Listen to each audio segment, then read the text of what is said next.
மறைந்த Pope Francis அவர்களுடைய இழப்பு இந்த உலகத்திற்கே மிகப்பெரிய பேரிழப்பாக அமைந்துள்ளது. போப்பாண்டவர் அல்லது பாப்பரசர், இவரை பற்றி ஒரு சிறிய அறிமுகம். இவர்கள் எப்படி இந்த நிலைக்கு உயர்கிறார்கள் என்று சொன்னால், ஆரம்பத்திலே தன்னுடைய இளம் வயதிலே இவர்கள் குருக்களாக திருநிலைப்படுத்தப்பட்டு, அடுத்தது ஆயராக பதவி உயர்வு பெற்று, பேராயராக பதவி உயர்வு பெற்று, அந்த நிலையிலிருந்து அடுத்த நிலைக்கு கர்தினால் என்ற அந்தஸ்தை பெறுகிறார்கள். இந்த கர்தினால்களில் ஒருவராக உள்ளவர் தான் போப்பாண்டவராக தேர்ந்தெடுக்கப்படுகிறார். இதுதான் நடைமுறை. இவரும் ஆரம்ப காலகட்டத்தில் சாதாரண குருவாக தன்னுடைய வாழ்க்கையை துவங்கியவர்.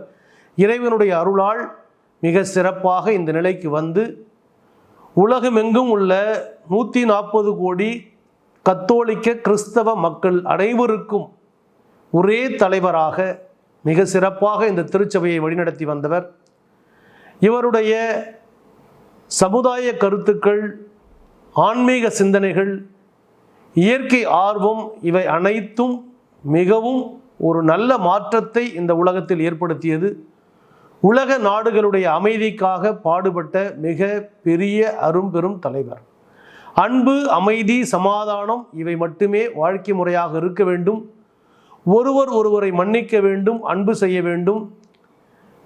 வெளிப்புற செயல்களை காட்டிலும் அகத்திலே, எண்ணத்திலே நல்ல எண்ணங்களோடு மகிழ்ச்சியோடு அனைவரும் வாழ வேண்டும். உலகத்தில் சமாதானம் தழைக்க வேண்டும் என்பதற்காக தன்னுடைய அந்த பதவியின் மூலமாக இறைவன் அருளோடு மிக சிறப்பாக, குறிப்பாக எல்லோரையும் உள்ளடக்கி அனைத்து தர மக்களும் ஒன்றாக சமத்துவத்துடன் வாழ வேண்டும் என்று சொல்லி, சமத்துவம், சகோதரத்துவம், அன்பு இவற்றின் முகவரியாக விளங்கிய மாபெரும் தலைவர், ஆன்மீக செம்மலாக இருந்தவர். அவருடைய இழப்பு என்பது இந்த உலகத்திற்கு ஒரு பேரிழப்பாக இருந்தாலும் அவர் நிச்சயமாக வான்வீட்டிலே இறைவனுடைய இடத்திலே அமர்ந்திருப்பார் என்ற நம்பிக்கையிலே அவருடைய ஆன்மா நித்திய இளைப்பாற்றி அடைவதற்கு நம்முடைய பிரார்த்தனைகளை ஏறெடுப்போம், நம்முடைய புகழஞ்சலியை செலுத்துவோம். இந்த இறப்பு கூட ஒரு மிக சிறப்பாக இருக்கும். உலகத் தலைவர்கள் அனைவரும் வருவார்கள். அந்த இறுதி அஞ்சலி நிகழ்ச்சி என்பது மிகப்பெரிய பாரம்பரிய சடங்குகளுடன் நடைபெறும். உலகில் தனக்கென ஒரு தனி இடத்தை பிடித்து இத்தனை மக்களை வழிநடத்தக்கூடிய பொறுப்பை இறைவன் அவருக்கு அளித்திருந்தார். அந்த பொறுப்பை உணர்ந்து மிகச்சரியான வாழ்க்கையை வாழ்ந்து சென்றிருக்கிறார். அத்தகைய மகானுக்கு மனமார்ந்த புகழஞ்சலி. இறைவன் அவருக்கு நிலையான, நீடித்த, அமைதியான மறு உலக வாழ்வை அளிக்க வேண்டும் என்று சொல்லி எல்லார் சார்பாக வேண்டுகிறேன். அவருடைய ஆன்மா இறைவனில் இளைப்பாறட்டும். நன்றி. தந்தை, மகன், தூயாவின் பெயராலே ஆமென். நேற்றைய தினம் இந்த உலகை விட்டு பிரிந்த 140 கோடி கத்தோலிக்க கிறிஸ்தவர்களுடைய தலைவராக இருந்து இந்த திருச்சபையை மிக சிறப்பாக வழிநடத்திய போப் பிரான்சிஸ் அவர்களுடைய மறைவு அனைவருக்கும் பேரிழப்பாக அமைகிறது.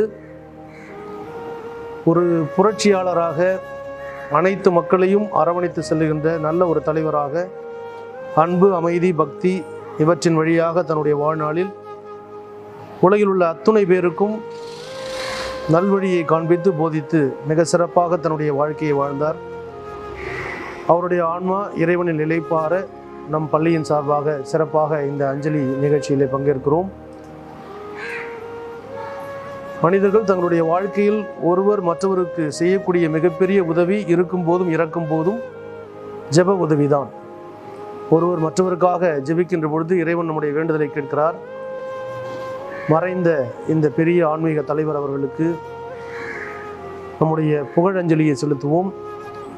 அவருடைய ஆன்மா இறைவனில் இளைப்பாற இந்த சிறிய ஜெபத்தை ஒப்புக் கொடுப்போம்.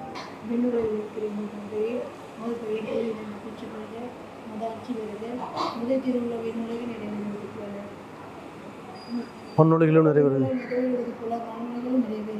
எங்கள் அன்றாட உணவை எங்களுக்கு இன்று அளித்தருளும். எங்களுக்கு எதிராக குற்றம் செய்தவர்களை நாங்கள் பொறுப்பது போல எங்கள் குற்றங்களை பொறுத்தருளும்.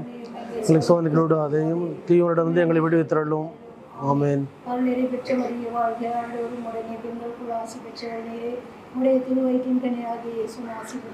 புனித மரியே, இறைவனின் தாயே, பாவிகளாக இருக்கிறவங்களுக்காக இப்பொழுதும் எங்கள் இறப்பின் வேலையிலும் வேண்டிக் கொள்ளும். ஆமென். அருள்நிறை பெற்ற மரியே வாழ்க, ஆண்டவர் உம்முடனே, பெண்களுக்குள் ஆசி பெற்றவர் நீரே. உடைய திருவயிற்றின் கனியாகிய இயேசுவும் ஆசி பெற்றவரே. புனித மரியே, இறைவனின் தாயே, பாவிகளாக இருக்கிற எங்களுக்காக இப்பொழுதும் எங்கள் இறப்பின் வேளையிலும் வேண்டிக் கொள்ளும். ஆமென்.